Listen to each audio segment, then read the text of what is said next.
pada Ustadz Salim Hafillah yang nanti akan mengisi pada acara hari ini.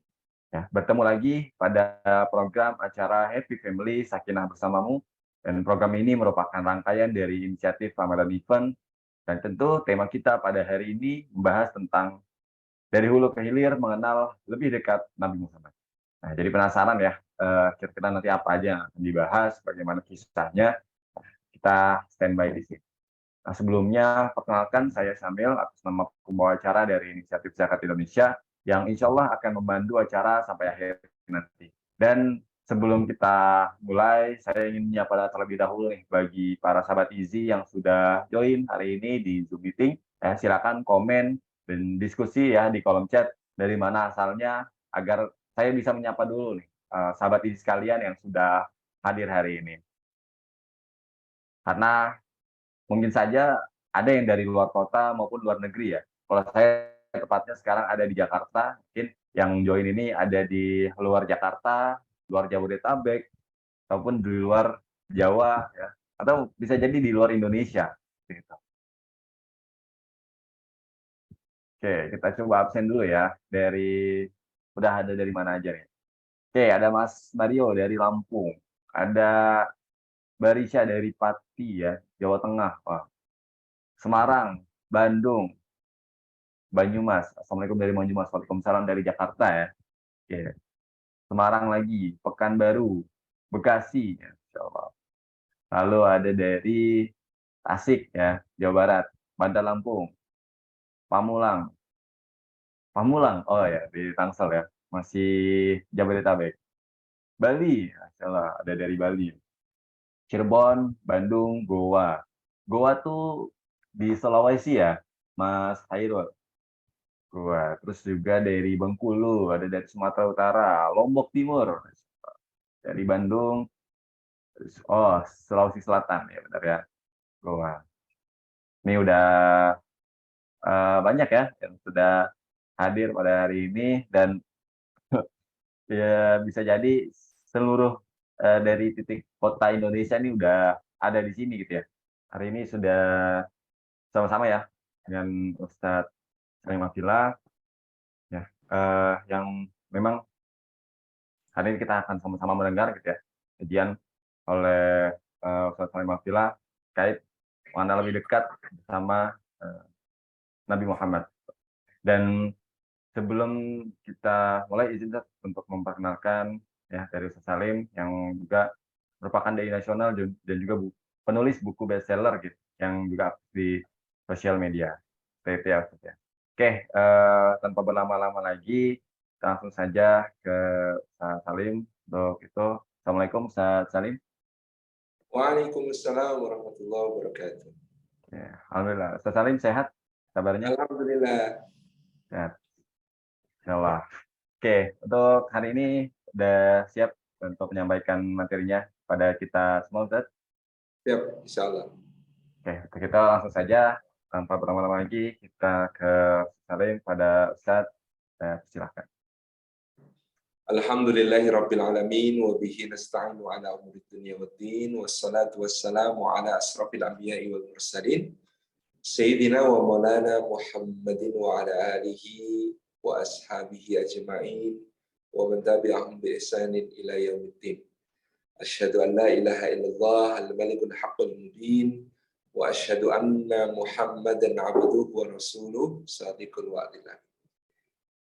Salin-salin yang dimuliakan oleh Allah Subhanahu wa taala, para hadirin hadirat, sahabat inisiatif Zakat Indonesia yang dimuliakan oleh Allah dimanapun berada.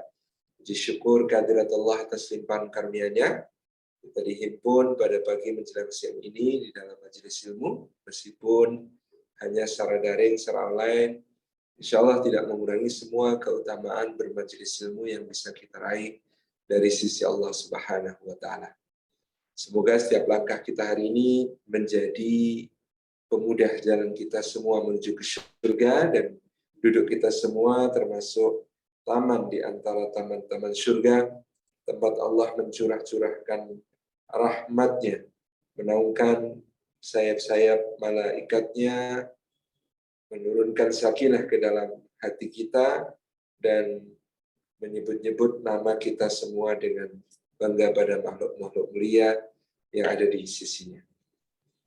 Hadirin hadirat, sekalian dimanapun berada, Rasulullah Shallallahu Alaihi Wasallam tentunya adalah sosok yang paling penting untuk kita kenal sebagai bagian dari jalan hidup kita sebagai seorang mukmin. Sebab Rasulullah Shallallahu Alaihi Wasallam oleh Allah dijadikan bagi kita pertama-tama sebagai rahmatnya. Wa ma arsalnaka illa rahmatan lil alamin. Tidaklah kami utus engkau wahai Muhammad sallallahu alaihi wasallam melainkan untuk menjadi rahmat bagi semesta alam. Maka mengenal beliau sebagai rahmatnya Allah, sebagai bentuk kasih sayangnya Allah, sebagai bentuk cintanya Allah kepada kita semua menjadi hal yang mendasar. Karena dengan mengenal Rasulullah SAW, kita akan memahami betapa cintanya, betapa kasih dan sayangnya Allah Subhanahu wa Ta'ala kepada kita, sehingga Dia mengutus Nabi Shallallahu Alaihi Wasallam untuk menjadi pembawa rahmat itu, untuk menjadi sarana rahmat itu, untuk menjadi wasilah dari rahmat itu. Yang kedua tentu kalau Rasulullah Shallallahu Alaihi Wasallam adalah suri teladan kita, role model hidup kita, contoh terbaik bagaimana kita menjalani kehidupan sebagai Abdullah, sebagai hamba Allah dalam kehidupan dunia, dan juga sebagai khalifah, sebagai yang diamanati oleh Allah untuk mengelola bumi ini yang nantinya akan kita pertanggungjawabkan amanah itu di akhirat di sisi Allah Subhanahu wa Ta'ala. Allah Subhanahu wa Ta'ala mengatakan, laqad kana lakum fi Rasulillahi uswatun hasanah liman kana yarjullaha wal yawmal akhir wa dzakarallaha katsiran. Sungguh benar-benar telah ada bagi diri kalian pada Rasulullah SAW itu suri teladan yang baik bagi orang-orang yang mengharapkan berjumpa dengan Allah dan mengharapkan hari akhirat, hidup yang abadi di alam yang kemudian, dan dia banyak berzikir mengingat Allah Subhanahu wa Ta'ala. Allah Subhanahu wa Ta'ala menjadikan Nabi Shallallahu Alaihi Wasallam sebagai role model suri teladan tentang kehidupan terbaik yang dijalani dengan cara terbaik, seperti yang sudah direkam oleh para ahli tarikh, oleh para ahli sirah, oleh para sejarawan, di mana setiap sisi kehidupan Rasulullah SAW menjadi uswatun hasanah, menjadi suri teladan terbaik. Beliau sebagai pribadi, beliau sebagai seorang suami, beliau sebagai seorang ayah, beliau sebagai seorang sahabat, beliau sebagai seorang guru, beliau sebagai seorang tetangga, beliau sebagai seorang panglima, beliau sebagai seorang pemimpin, beliau sebagai seorang kakek, beliau sebagai seorang sahabat, beliau sebagai seorang yang dalam berbagai aspek apapun itu telah memberikan contoh terbaik bagaimana di dalam berbaring, duduk, berdiri, berjalan, berlari, menunggang unta ataupun kuda, bagaimana beliau diam, bagaimana beliau bicara, bagaimana beliau marah, bagaimana beliau sedih, bagaimana beliau terharu, bagaimana beliau berpikir, bagaimana beliau berbincang-bincang, bagaimana beliau berdiskusi, bagaimana beliau mengajar, bagaimana beliau menjadi contoh dalam segenap langkahnya, aspeknya. Bagaimana beliau memakai sorban, bagaimana beliau memakai pakaian, bagaimana beliau memakai terompahnya, bagaimana beliau minum, bagaimana beliau makan, bagaimana beliau sakit, bagaimana beliau terluka, bagaimana beliau buang air, bagaimana beliau tidur, bagaimana beliau berumah tangga, bagaimana beliau mengasuh anak maupun cucu, bagaimana beliau bergaul dengan masyarakat-masyarakat di sekitarnya, dan semua aspek-aspek lain yang kemudian selalu menjadi contoh terbaik. Maka mengenal Rasulullah Shallallahu Alaihi Wasallam adalah satu jalan terbaik untuk mendapatkan pola-pola hidup terbaik, untuk mendapatkan contoh-contoh hidup terbaik yang bisa kita tiru, kita amalkan dalam keseharian kita. Maka mengenal Nabi Shallallahu Alaihi Wasallam menjadi perkara yang penting, juga sebab mengikuti beliau di dalam setiap aspek pribadi beliau itu bisa menjadi tanda bukti cinta kita kepada Allah Subhanahu wa taala, di mana Allah Subhanahu wa taala berfirman, a'udzubillahi minasyaitonir rajim, qul in kuntum tuhibbunallaha fattabi'uni yuhibbukumullahu wa yaghfir lakum dzunubakum. Qul, katakanlah, in kuntum tuhibbunallaha, jika kalian benar-benar mencintai Allah Subhanahu wa taala, fattabi'uni, maka ikutilah aku, yakni ikutilah Rasulullah sallallahu alaihi wasallam, yuhibbukumullahu, maka Allah Subhanahu wa taala akan mencintai kalian, wa yaghfir lakum dzunubakum, dan Allah Subhanahu wa taala akan mengampuni dosa-dosa kalian. Masya Allah. Jadi di dalam mencintai Allah pun ada caranya, tidak bisa sembarangan. Allah yang telah menciptakan kita, Allah yang telah memberi rizki kepada kita, Allah yang telah mengatur segala urusan kita, Allah yang menguasai dan memiliki kita, Allah yang mendidik, menumbuhkan dan mengembangkan kita, Allah yang mencukupi seluruh hajat-hajat kita, Allah yang mengabulkan doa-doa kita. Untuk mencintai Allah yang setelah sedemikian penuh dengan kebaikan-kebaikan bagi kehidupan kita itu, kita memerlukan satu contoh yang mudah, yang sederhana, yang ringan, yang tidak menyulitkan, menyisahkan, dan penuh dengan makna, hikmah di dalam kehidupan, dan itulah jalan kehambaan yang telah ditunjukkan oleh Rasulullah Sallallahu Alaihi Wasallam. Fattabi'un, ikutilah Rasulullah sebagai bukti cinta kepada Allah, karena Allah dengan agama yang telah Dia turunkan dan diajarkan oleh Rasulullah SAW itu, yuridullahu bikumul yusra wa la yuridu bikumul usra. Allah menghendaki kemudahan bagi kita, bukan menghendaki kesulitan-kesulitan bagi kita.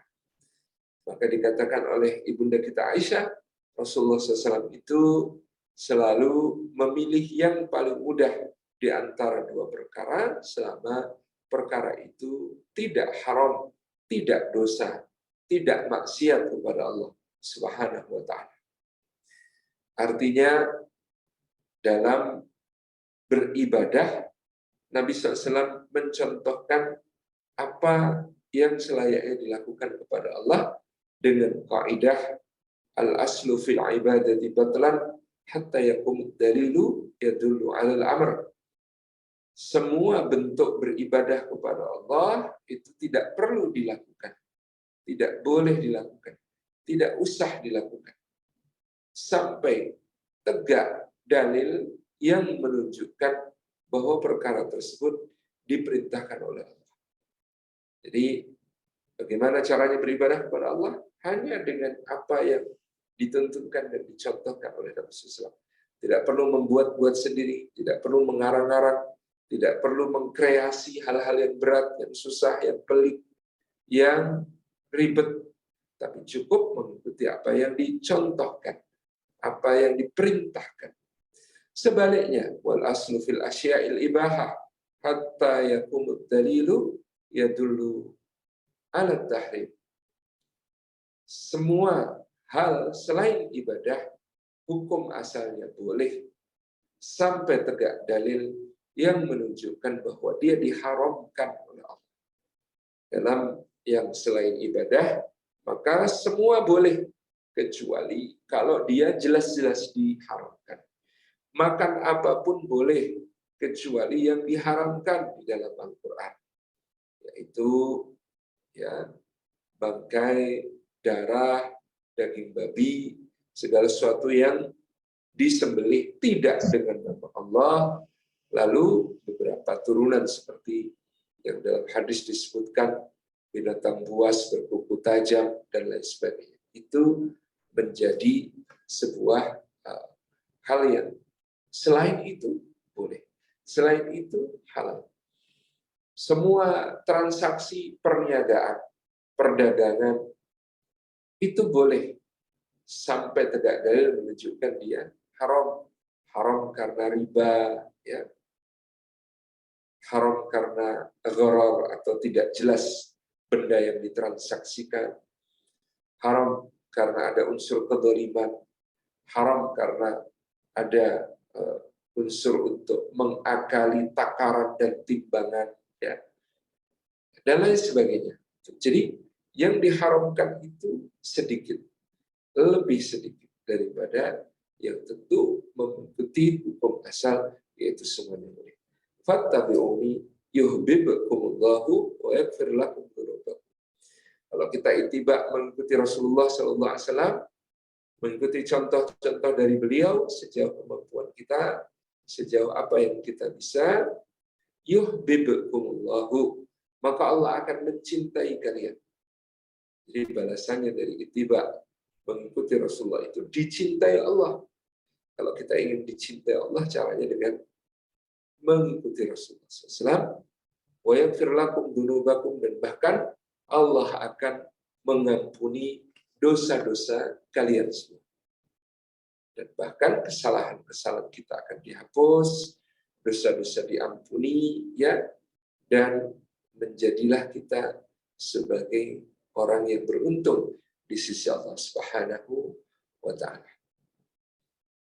Rekan-rekan sekalian, sahabat isi yang dimuliakan oleh Allah, inilah yang menjadi urgensi atau pentingnya kita mengenal Rasulullah Sallallahu Alaihi Wasallam dari hulu sampai ke hilir, lebih dekat dengan beliau.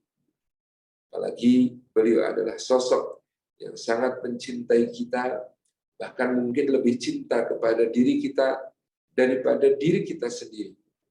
Bahkan beliau lebih cinta kepada kita daripada cinta kita kepada beliau Sallallahu Alaihi Wasallam.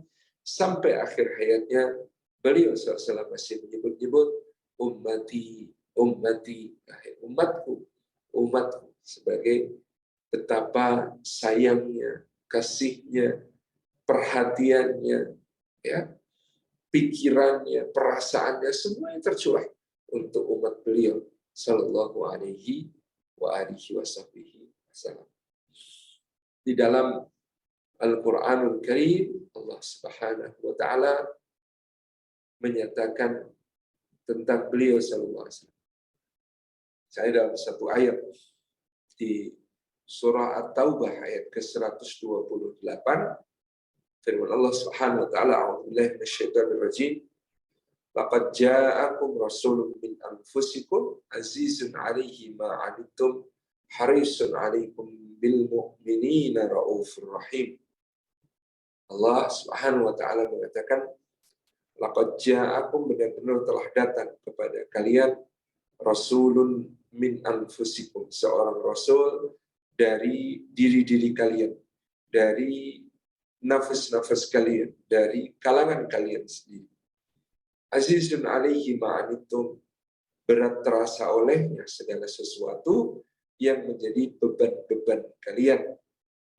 Harisun alaikum, dia amat menginginkan kebaikan bagi kalian.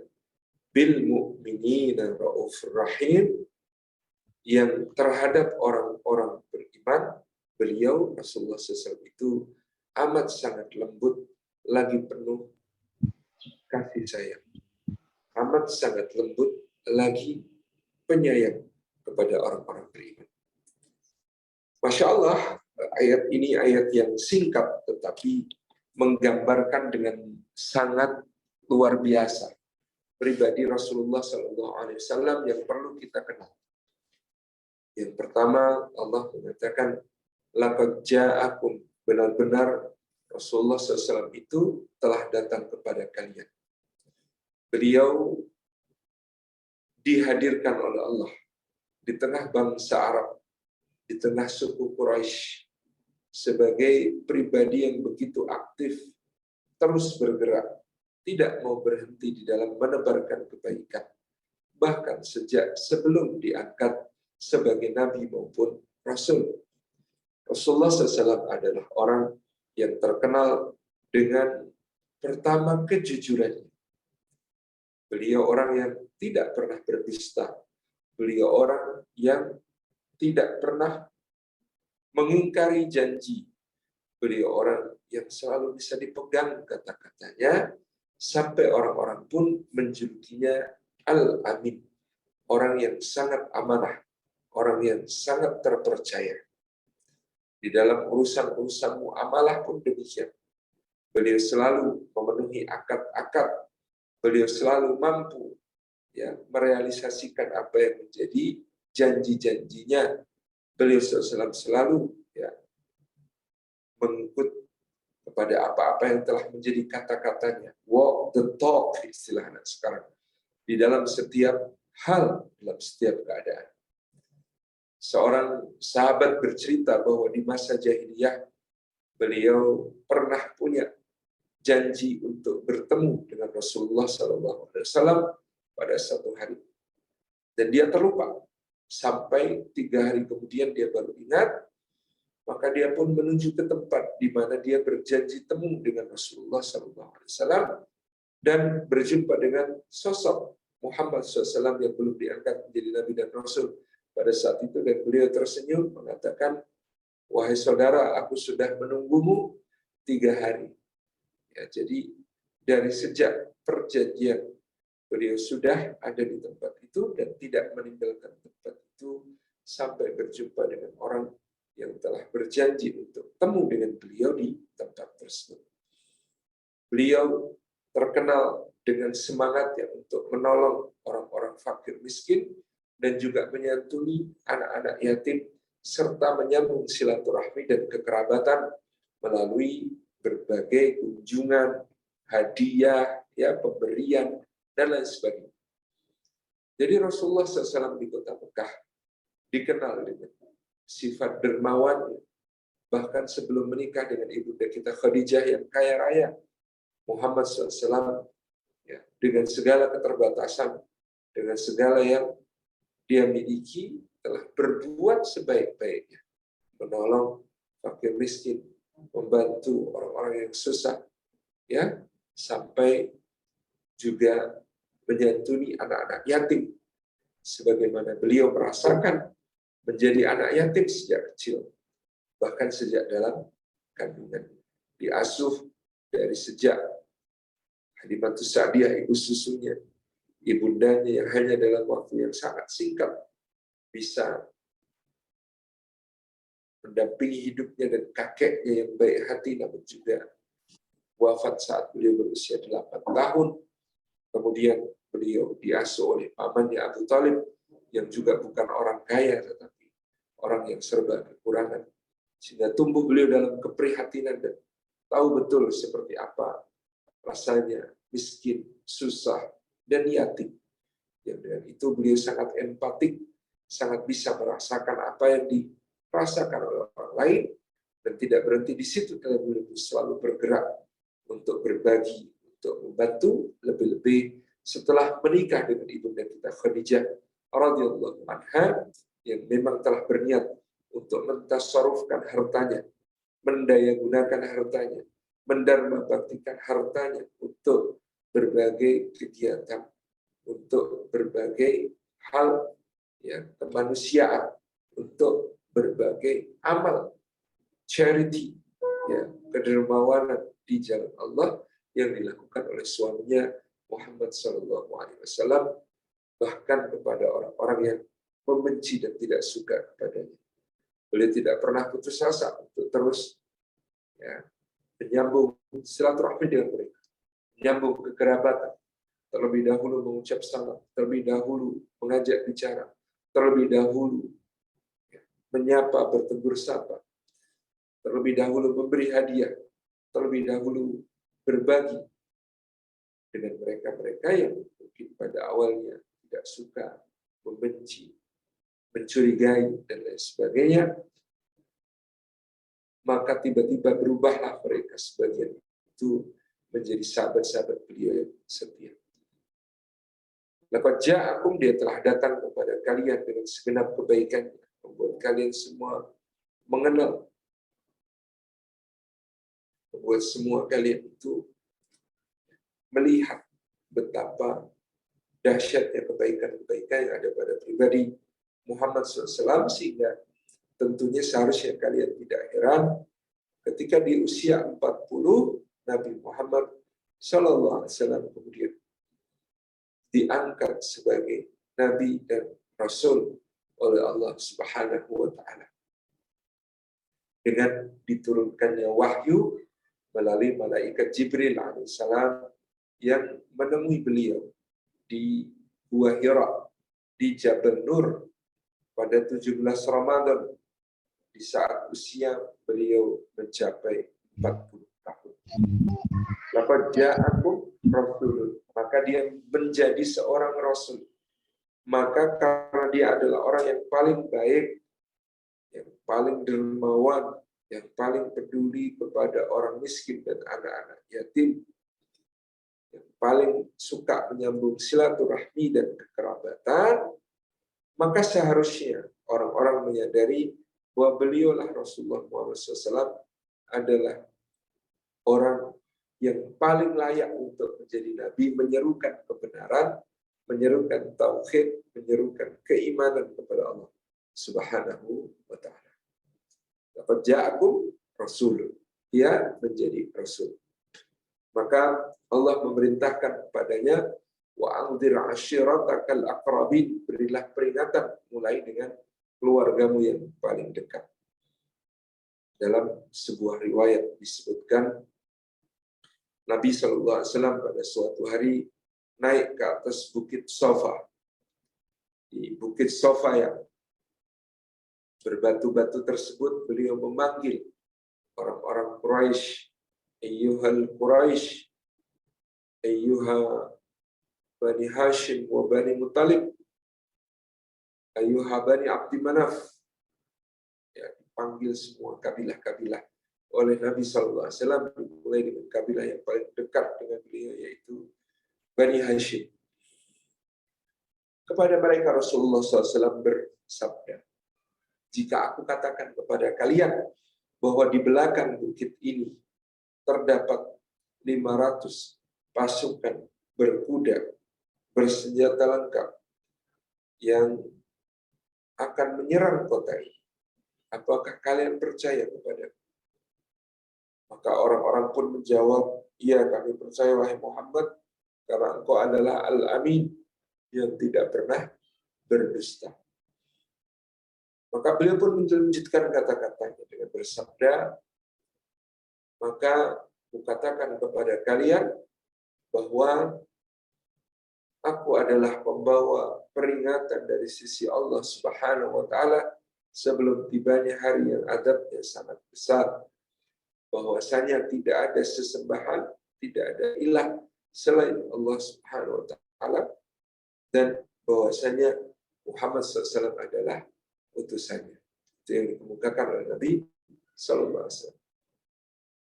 Maka majulah seorang yang berkulit putih, berwajah tampan, bermata juling, dan berjalan dengan terpincang-pincang.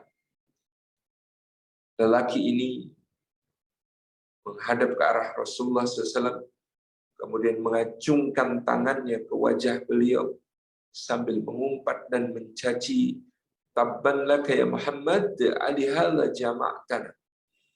Binasa dan celaka engkau wahai Muhammad, apakah untuk urusan remeh-temeh ini kami dikumpulkan? Lalu orang-orang pun berkasak kusuk, siapakah orang ini yang tidak mau untuk percaya kepada Muhammad SAW yang al-amin.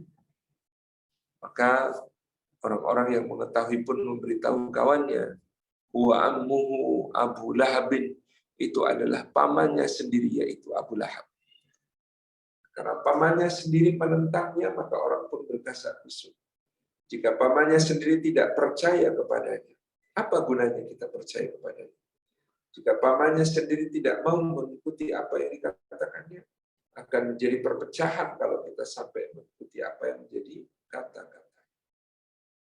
Inilah tantangan terberat Rasulullah SAW pada saat itu di kota Mekah, justru juga berasal dari keluarga beliau sendiri, yaitu paman beliau Abu Lahab yang sangat keras dalam memusuhi dakwah beliau, sampai kemudian menaburkan duri di setiap malam di jalan yang akan dilewati Rasulullah kalau menuju ke Masjidil Haram, menuju ke Rukun Yamani di Ka'bah, di mana beliau Rasulullah Muhammad SAW sangat suka beribadah di tempat ini, meskipun pada waktu itu kiblat salat oleh Allah diperintahkan agar menghadap ke arah Baitul Maqdis di Palestina, tapi Rasulullah SAW kemudian salat di Rukun Yamani di sisi selatan Ka'bah, yang dengan begitu bisa menghadap ke kedua rumah suci tersebut. Menghadap ke arah utara berarti menghadap ke arah Baitul Maqdis, Masjidil Aqsa di Yerusalem, tapi juga beliau menghadap ke arah Ka'bah Baitullah yang tepat berada di hadapannya ketika dia menghadap ke arah Baitul Maqdis, ke arah utara. Penentangan yang dilakukan oleh Abu Lahab tidaklah menyurutkan apa yang dilakukan oleh Nabi SAW. Beliau terus berjalan, datang, membawa risalah dakwah. Laqad ja'akum, betul-betul dengan aktif Rasulun sebagai seorang Rasul yang membawa risalah min anfusikum. Dan Rasulullah Muhammad SAW itu kata Allah, min anfusikum, dari kalangan kalian, diri-diri kalian. Kalian bahkan mengenali seperti kalian mengenali anak-anak kalian sendiri. Dia sangat akrab, dia sangat dekat. Orang mengenal akhlaknya yang mulia, orang mengenal track recordnya yang bersih, orang mengenal semua kesempurnaan akhlak. Min anfusikum, dia ada di tengah-tengah kalian, hidup di tengah-tengah kalian. Sampai kadang orang-orang Quraisy mempertanyakan, mali hadzal rasul ya'kulu ta'am wa yamshi fil aswaq. Rasul Allah macam apa yang seperti ini? Dia juga ya'kulu ta'am, memakan makanan seperti kita makan. Wa yamshi fil aswaq, dan dia juga berjalan di pasar-pasar, bekerja, mencari nafkah sebagaimana kita. Maksud orang-orang Quraisy, mereka menentang Rasulullah. Kok yang diutus sebagai Rasul kepada kami ini sama dengan kami, manusia biasa saja. Kenapa dia makan makanan sebagaimana kami juga makan? Harusnya kalau dia utusan Allah, dia ajaib, nggak perlu makan. Wayamsi fil aswaq, nggak perlu bekerja. Biarlah kami yang bekerja, kata mereka. Nah, Rasulullah SAW justru diperintahkan untuk mengatakan, qul ma ana illa basyarum mithlukum yuha ilayya annama ilahukum ilahu wahid. Katakanlah Muhammad SAW, sesungguhnya aku tidak lain tidak bukan adalah manusia seperti kalian, tidak ada bedanya dalam semua aspek kemanusiaannya, yuha alayya, kecuali satu hal, yaitu aku diberi wahyu oleh Allah. Jadi dalam segenap aspek yang lain, beliau sama. Beliau bisa sakit, beliau bisa terluka, beliau bisa lelah, beliau bisa lapar, beliau makan, beliau minum, beliau tidur, beristirahat, ya, dan lain sebagainya.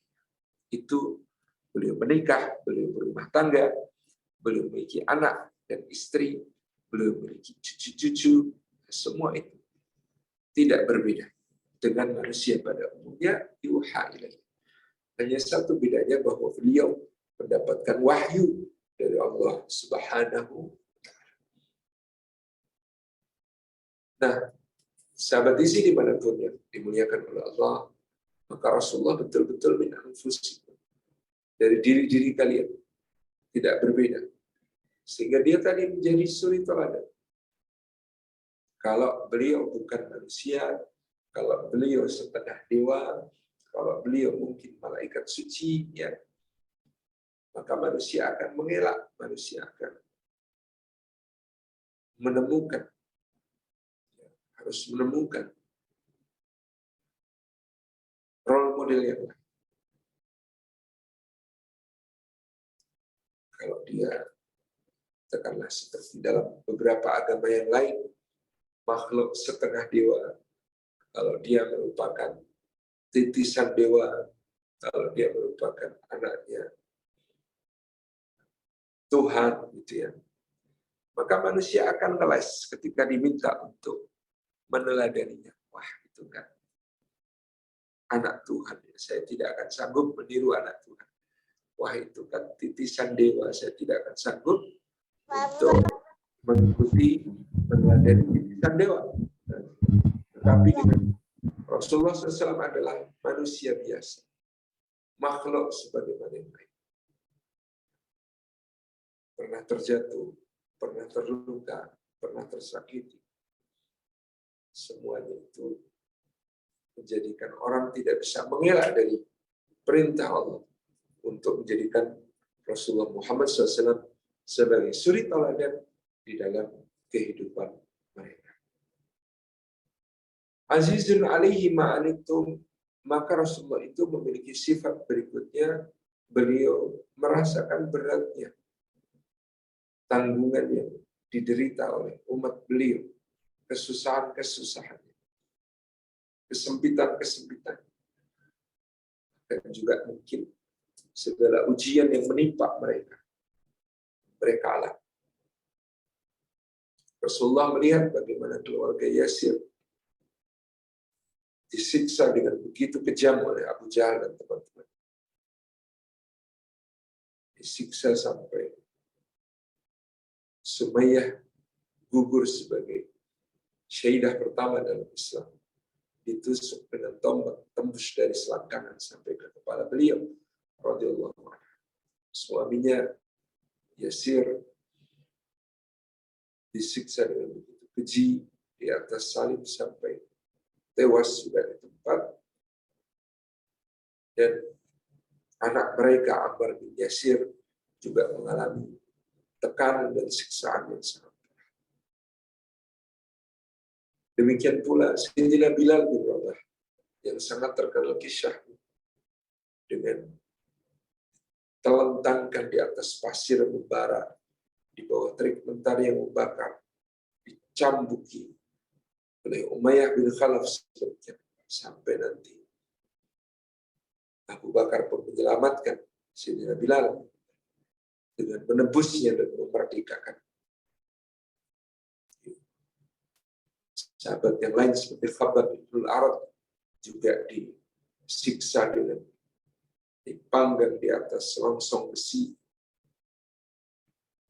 sampai melepuh-lepuh punggungnya, dan tidaklah api di dalamnya padam, melainkan karena lepuhan-lepuhan punggung itu telah pecah untuk menjadikan apinya tertetesi lalu padam. Semua itu menjadi pikiran beliau, concern beliau, sampai beliau selalu mengatakan kepada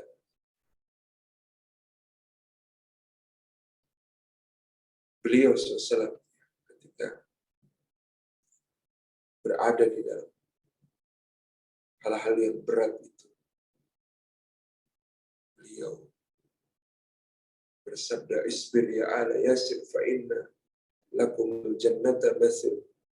Sabar wahai keluarga Yasir, karena yang dijanjikan sebagai tempat tinggal bagi kalian adalah surganya Allah Subhanahu wa ta'ala. Demikian beliau, berat terasa olehnya semua yang dirasakan oleh para sahabat. Ketika para sahabat ini terpaksa meninggalkan kota Makkah, berhijrah menuju kota Yathrib di Al-Madinatul Munawwarah, menjadilah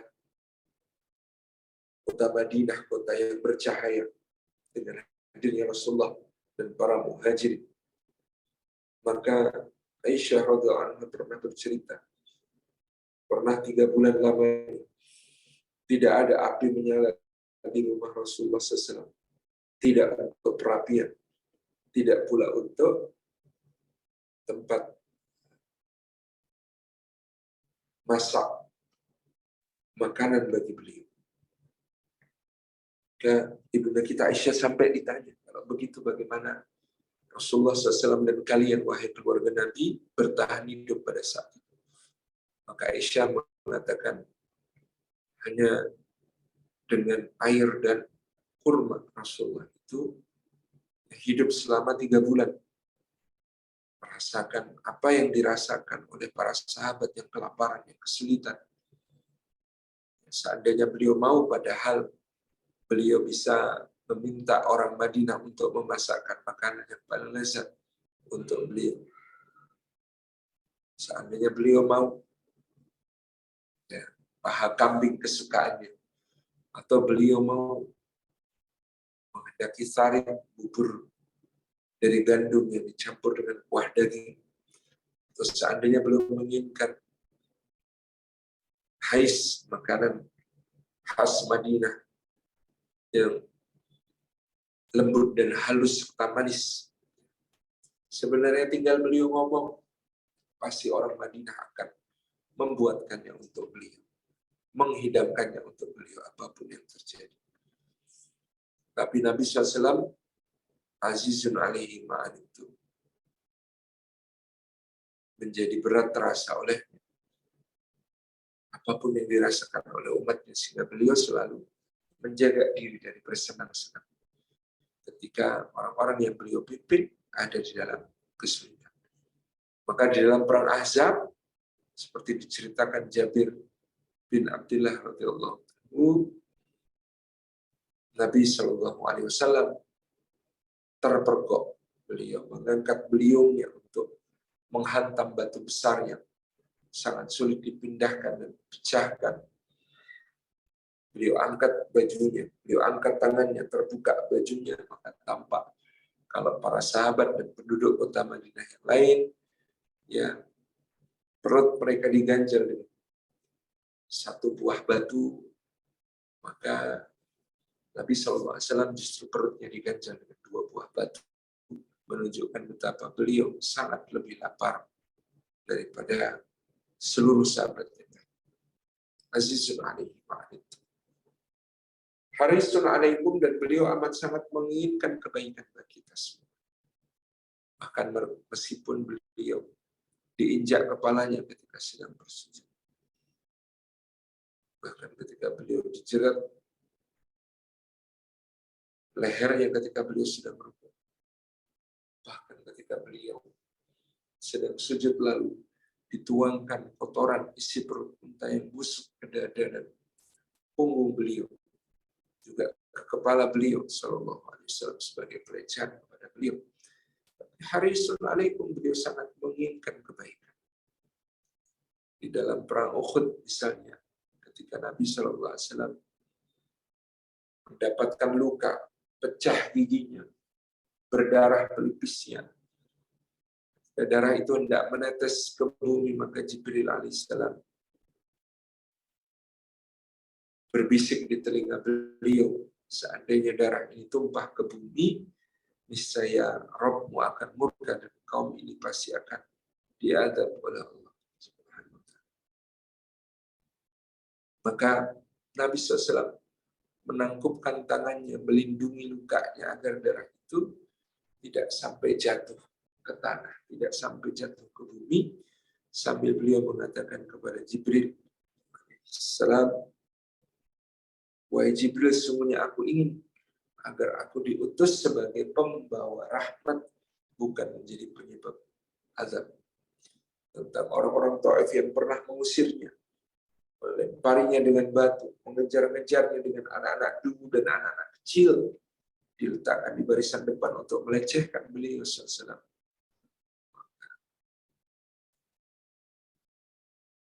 Nabi SAW yang ditawari malaikat Ahsyabain untuk menghancurkan orang-orang yang telah menyakiti beliau itu, beliau menjawab, boleh jadi mereka sekarang tidak mau beriman, tapi dari anak keturunannya, dari sulbi-sulbi mereka, dari rahim-rahim mereka, kelak diharapkan ada anak-anak yang akan lahir dan beriman kepada Allah. Harisun alaikum, beliau sangat menginginkan kebaikan bagi kita semua dalam segala aspek dunia dan akhirat. Itulah Nabi SAW yang tidak pernah nyenyak tidur karena senantiasa memikirkan kita semua. Bil mu'minina rauf rahim, dan sifatnya Rasulullah SAW yang terakhir adalah beliau sangat lembut, sangat penyayang di dalam semua sisi diri beliau. Sangat lembut dan sangat penyayang. Sehingga Nabi SAW dengan kemuliaan akhlaknya, dengan kelembutannya, kemuliaan menjadi role model bagi kita dalam segala aspek hidup. Bapak Ibu, sahabat isi yang dimuliakan Allah,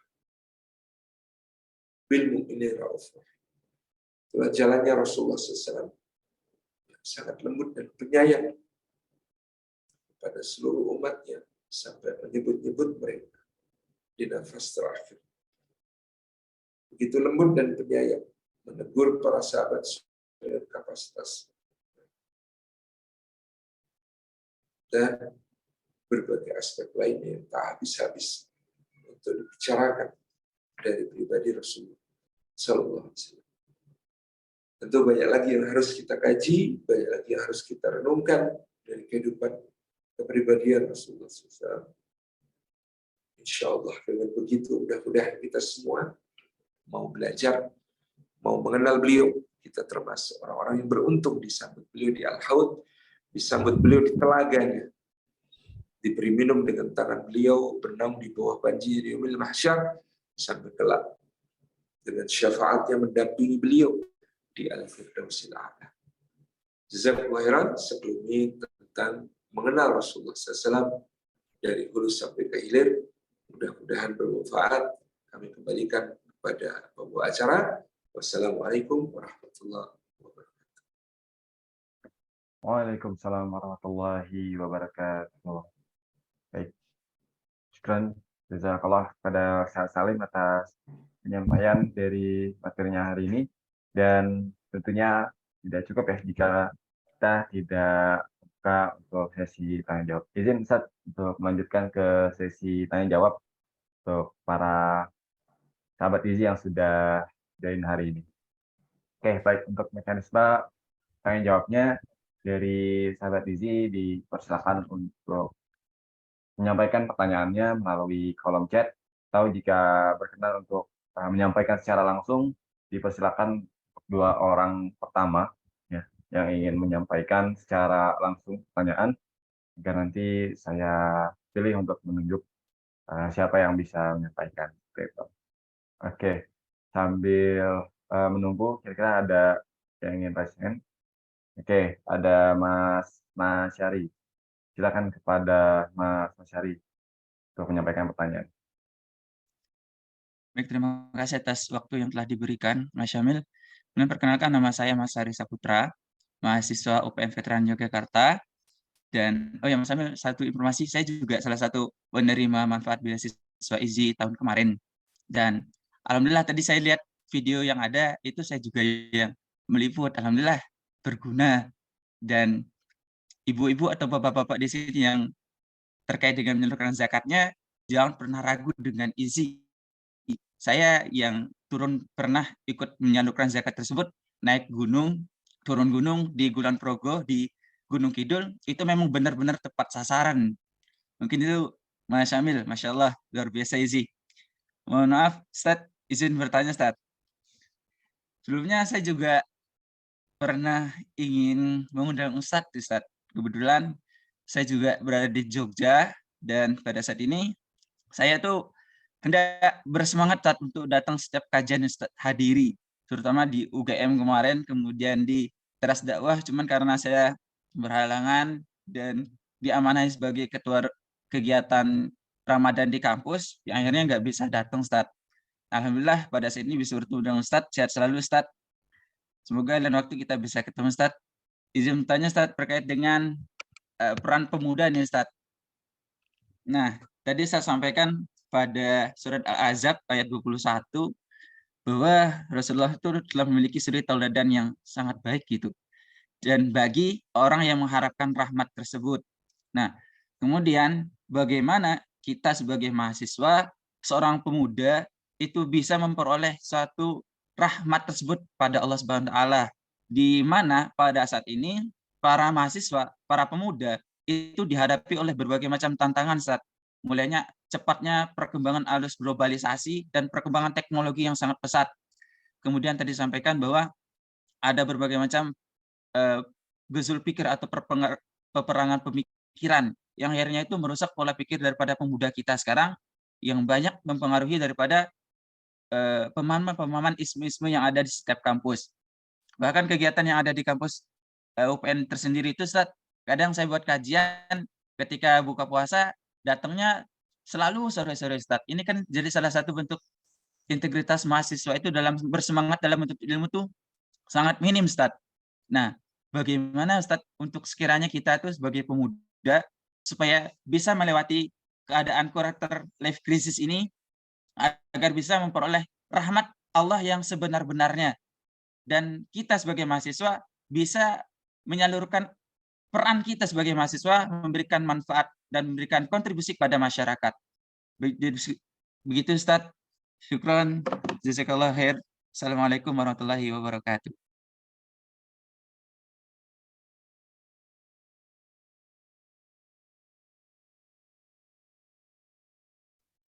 Oke, baik. Waalaikumsalam warahmatullahi wabarakatuh.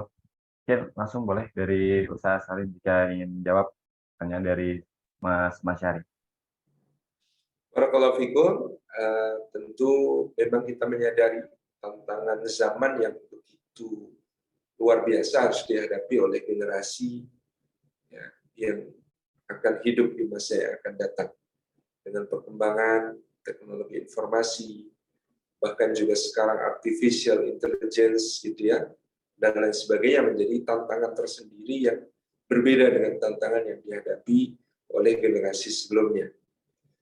Maka yang pertama, setiap generasi muda kita, remaja kita, pemuda kita, perlu memiliki sesuatu yang tidak pernah usang, tidak pernah lapuk, tidak pernah tidak relevan di dalam kehidupan. Itulah nilai-nilai ya, integritas, nilai-nilai akhlak, nilai-nilai ya, yang kemudian akan terus relevan, tidak pernah lekang oleh waktu, tidak pernah usang di berbagai zaman.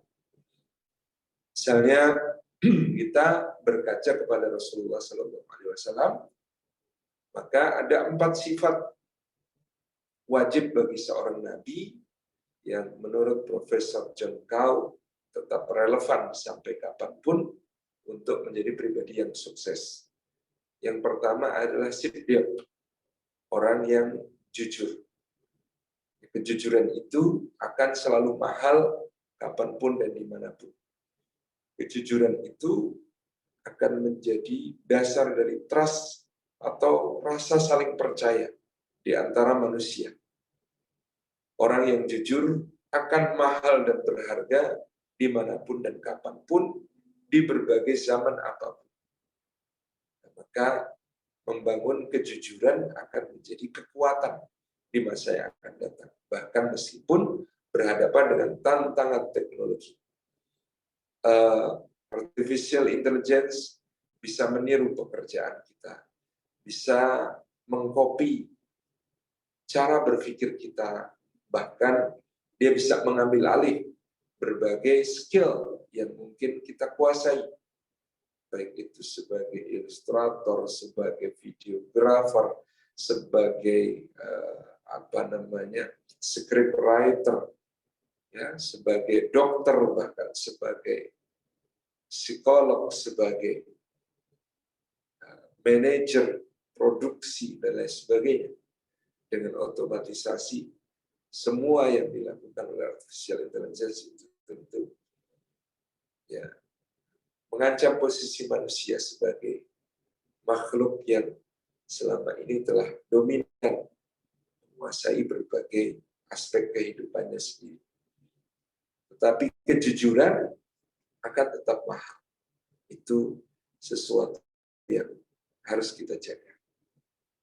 Yang kedua, sifat wajib Nabi itu adalah amanah.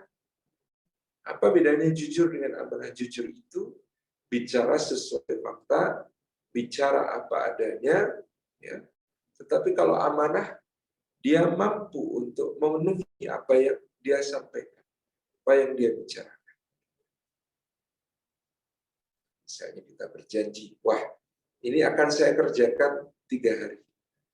Lalu betul kita bisa kerjakan dalam 3 hari sesuai dengan janji kita berikan kepada customer, itu namanya amanah. Kalau sekedar sidik mungkin mengatakan, waduh ini kalau untuk jahitannya nunggu sampai besok kayaknya nggak bisa selesai mas, baru bisa selesai nanti hari Rabu gitu ya. Senin nggak bisa selesai, selesainya bisa hari Rabu. Itu namanya sidik. Tetapi ketika kemudian, atau kalau mau mas saya kerjakan secara lembur, bisa jadi Senin malam, tapi biayanya 2 kali lipat. Lalu ketika Senin malam didatangi ternyata betul sudah datang, ya biayanya 2 kali lipat sesuai dengan perjanjian. Itu namanya amanah. Jadi loh, jujur ada amanah. Amanah itu kemampuan untuk mendeliver, memenuhi apa-apa yang dijanjikan di dalam mungkin bisnis, gitu ya, di dalam mengerjakan proyek-proyek, tender-tender yang telah dikuasakan kepada kita, dan seterusnya. Yang ketiga, tabligh. Tapi itu punya sifat menyampaikan, komunikatif, selalu berupaya untuk bisa membangun komunikasi yang baik dengan siapapun. Dan ini adalah hal yang tidak akan lekang oleh siapa. Kalau kita adalah orang yang bagus dalam tabligh, komunikatif, nyambung, ya bisa ngobrol dengan asyik gitu ya, dengan berbagai macam komunitas, dengan berbagai macam pihak, dengan berbagai macam orang, dengan tantangannya masing-masing, tentu ini akan menjadi kebaikan bagi kita. Dimanapun orang yang komunikatif, orang yang kemudian bagus di dalam berhubungan dengan orang lain, itu biasanya akan menjadi orang-orang yang sukses. Yang terakhir adalah fatal, cerdas, cerdik, yang kemudian tidak henti berinovasi, dan tidak henti untuk melakukan pembaruan dan mencari terobosan-terobosan yang bisa digunakan untuk menyukseskan apa-apa yang menjadi misinya dan perjuangan. Demikian saya kira, mudah-mudahan ini bisa menjadi gambar bahwa ketika tantangannya sekarang begitu dahsyat, kita kembali kepada sifat-sifat Nabi, dan tentu perlu bagi kita menemukan komunitas yang baik, yang support, yang bisa menjadikan kita ya terangkat, lift up gitu ya, karena lingkungan yang baik, karena orang-orang baik yang support dan menjadi lingkaran aktivitas bersama kita selama ini. Demikian Allah Al-Bisab. Baik, insyaallah. Syukran ya kalau saya atas jawabannya. Insyaallah terjawab ya dari Mas Hari dari pertanyaannya. Oke, untuk selanjutnya diperkenalkan satu orang lagi yang ingin bertanya secara langsung. Setelah itu kita open pertanyaan melalui kolom chat. Jika ada lagi yang ingin bertanya langsung, boleh raise hand.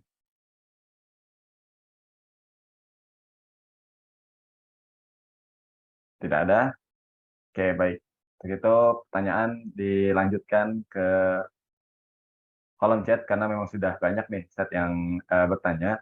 Saya izin membacakan untuk pertanyaannya. Ustadz. Yang pertama dari Mas Budi. Assalamualaikum Ustadz, izin bertanya, usia 40 menjadi tolak ukur kedewasaan atau kematangan diri muslim berujuk pada kenabian Rasulullah Muhammad SAW.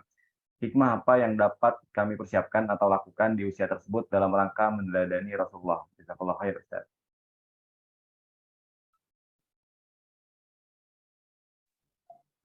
Baik, di dalam Al-Quranul Karim, memang usia 40 ini disebut secara khusus oleh Allah Subhanahu wa Ta'ala, hatta balagha asyuddahu wa balagha arba'ina sanah, sampai ketika dia mencapai usia dewasanya dan sampai di usia ke-40, maka dia berkata, Rabbi auzi'ni an ashkura ni'mataka allati an'amta 'alayya wa 'ala walidayya wa an a'mala salihan taradahu wa aslih li fi dzurriyyati inni tubtu ilaika. Orang yang sudah usia 40 itu, dia punya 3 hal penting di dalam hidup. Yang pertama, untuk mensyukuri nikmat yang sudah dianugerahkan kepadanya dan juga kepada kedua orang tuanya.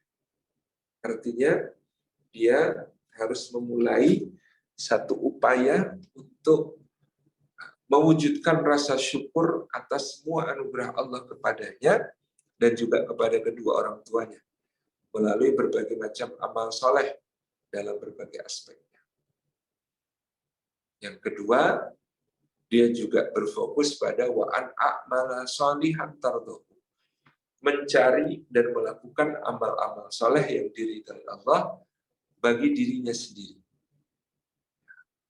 meninggalkan legacy nantinya untuk orang setelahnya dengan dia melakukan karya-karya yang bernilai, karya-karya yang bermakna, karya-karya yang akan dikenang di masa yang akan datang. Wa aslih li fi dzurriyyati, yang ketiga dia harus juga punya fokus untuk mendidik generasi penerusnya, untuk mendidik anak cucunya, turunannya, melanjutkan apa yang telah dirintisnya, diperjuangkannya, sehingga dengan begitu perjuangan akan berkesinambungan, berkelanjutan seperti yang kemudian diharapkan. Jadi usia 40 itu ada 3 fokus penting: syukuri nikmat Allah kepada diri dan orang tua, dan melakukan amal-amal saleh yang diridhai Allah, dan memikirkan kelanjutan perjuangan lewat generasi penerus. Allah Alhamdulillah. Baik, syukran jazakallah Ustaz atas jawabannya. Izin Ustaz untuk satu pertanyaan lagi, boleh? Ya, terakhir mungkin karena di sini sudah ada. Baik. Iya. Oke, baik. Untuk pertanyaan terakhir ataupun pertanyaan selanjutnya ada dari Mbak Dewinta. Assalamualaikum Ustaz, izin tanya terkait manajemen waktu dan manajemen bisnis pada zaman Rasul. Boleh dijelaskan Ustaz agar kami tetap berpatokan dan mencontoh Rasul. Terima kasih Ustaz. Baik.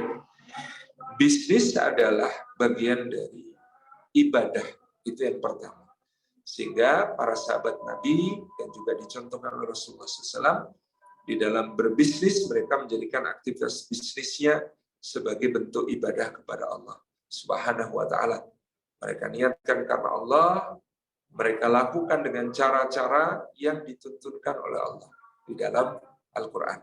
Mereka menghindari riba, mereka menghindari gharar, mereka menghindari transaksi-transaksi yang dilarang, menghindari sifat curang dalam segala aspeknya, gitu ya. Sehingga pada zaman itu, ya bisnis itu diberkahi, maka dengan keberkahnya dia tumbuh berkembang menjadi lebih baik. Yang kedua, setelah bisnis ini diniatkan sebagai ibadah kepada Allah, dia juga diniatkan untuk menjadi manfaat bagi diri, keluarga, dan juga sesama. Jadi di dalam bisnisnya, para sahabat Nabi memberikan kepada kita contoh tentang bagaimana peka terhadap kondisi masyarakat. Ketika Utsman bin Affan ya, menjadi pedagang internasional, kafilah dagangnya baru datang dari negeri Syam, 700 unta yang penuh muatan. Pada saat itu Madinah berada dalam keadaan paceklik yang berat, harga-harga naik begitu tinggi, sehingga kalau Utsman mau maka dia bisa mengambil keuntungan yang sangat besar dari barang-barang yang dia datangkan dari negeri Syam itu. Dia bisa untung 2 kali lipat, 3 kali lipat, 4 kali lipat, dan seterusnya. Maka justru Utsman memanfaatkan kesempatan itu bukan untuk mengambil untung sebesar-besarnya, tetapi untuk berbagi kepada sesama, berbagi kepada penduduk Madinah yang sedang kesulitan dan sedang paceklik dengan beraneka hidangan, bahan makanan, dan juga buah-buahan yang dia bawa dari negeri Syam untuk kota Madinah pada saat itu. Satu sisi bisnisnya sendiri ibadah, dan bisnis itu bisa memberi manfaat kepada orang sebanyak-banyaknya, baik melalui keuntungannya ataupun juga melalui bagaimana memanfaatkan bisnis untuk menjadi kebaikan-kebaikan yang luas dampaknya. Yang berikutnya tentu mereka di dalam berbisnis dan berusaha, mereka selalu menangkap peluang-peluang yang luas. Jadi perdagangan di Madinah sejak kedatangan para sahabat Muhajirin menjadi sangat maju karena sahabat Muhajirin terbiasa di dalam berniaga antar kota bahkan antar negara sejak di kota Makkah. Sementara orang-orang Madinah yang merupakan para petani biasanya hanya menjalankan pekerjaannya dengan biasa-biasa saja, maka itu terpacu produktivitasnya dengan kedatangan orang-orang Muhajirin yang memiliki mental sebagai bisnismen dan usahawan tersebut. Jadi selalu berupaya untuk mencari jalan agar bisnis mereka menjadi lebih maju dan lebih banyak lagi bisa memberi manfaat kepada sesama. Wallahu a'lam bishawab. Baik, syukran jazakallahu Ustaz atas jawabannya. Semoga terjawab dari Mbak siapa tadi yang bertanya ya, atas pertanyaannya. Dan alhamdulillah kita sudah berada di penghujung agenda pada hari ini. Sebelumnya di sini Ustaz mungkin barangkali ada closing statement dari Ustaz dari pembahasan kita hari ini. Baik. Sungguhnya mengenal Rasulullah SAW adalah salah satu cahaya yang paling bersinar dalam hidup kita. Tiap kali kita dihadapkan pada berbagai macam pilihan dalam hidup, kita perlu bertanya, kalau Rasulullah dihadapkan pada pilihan seperti ini, apa yang akan beliau pilih? Setiap kali kita harus mengambil tindakan di dalam kehidupan kita, maka kita juga bisa berpikir, kalau Rasulullah dihadapkan pada urusan ini, tindakan apa yang akan beliau ambil? Terus merenungkan hal tersebut, insya Allah kita selalu on the track di dalam mengabdi kepada Allah, di dalam kemudian mewarisi Rasulullah SAW ya di dalam kehidupan kita.